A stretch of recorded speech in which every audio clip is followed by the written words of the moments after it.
If you want to learn about the view options, the best place to go to is the view menu. Here you can find most of the things I'm going to talk about in this video.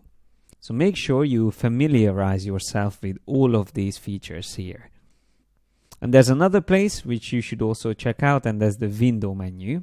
Because here you can see the list of all the panels available in Bridge. And you also have the workspace options here.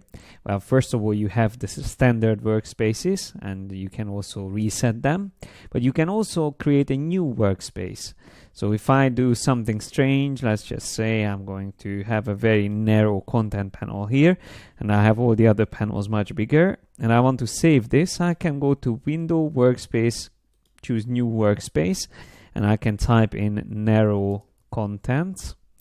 And as you can see, there's two options here that save the window location also as part of the workspace. So Bridge will remember how my window is set up. So if it's full size, maximized or minimized, or where is it exactly on my screen. And then I can also choose the save sort order as part of workspace. So the sort manually in my case is going to be also saved into this new workspace. Remember these two options as well. It might come up in the exam. So if I click on save, then now if we go to the window menu, and we can see it's saved here as well. So narrow contents, and we can also select it from here, but I can easily go back to essentials or film strip, and then again I can go back to narrow contents easily. If I want to get rid of this workspace, I can right click on it and delete the narrow contents workspace, and quickly go back to essentials. If we go to the view menu, we can start the slideshow from here. That's Command or Control L. It's an automatic feature which will go through the images in the folder. But if you want to change the options for it, you can press L while you are in the slideshow view, and then you can see all these options here. You can change the transition speed, the transition effect, and you can also set the slide duration. And there are many other options. Make sure you all go through these, because again, they might all come up in the exam. I just pressed escape to exit the slideshow. In the view menu, we also have these options, the as thumbnails, which is as the way we see the images in the contents area. If I click on as details, then we will see them like this with a lot of metadata next to them.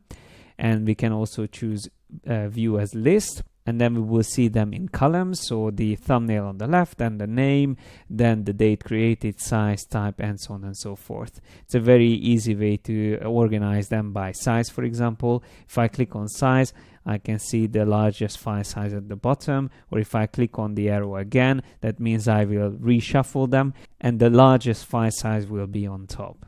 Again, I can click on name, and then I will see them sorted by their file name. I can go back to the thumbnails view, and there's also another option here to show thumbnail only. Keyboard shortcut is Command or Control T, and that will take away the names and all the additional info below the thumbnails. At the moment it's only names, but in the next video I'm going to also show you how to change that in the preferences, so to show more details below the thumbnails.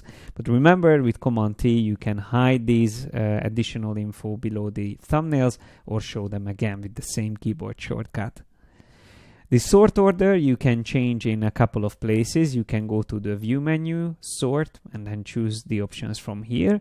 It's also a good idea to memorize these options, because you might get the question that what is not an option for sorting the files in Bridge, and then it's good to remember what are the actual options.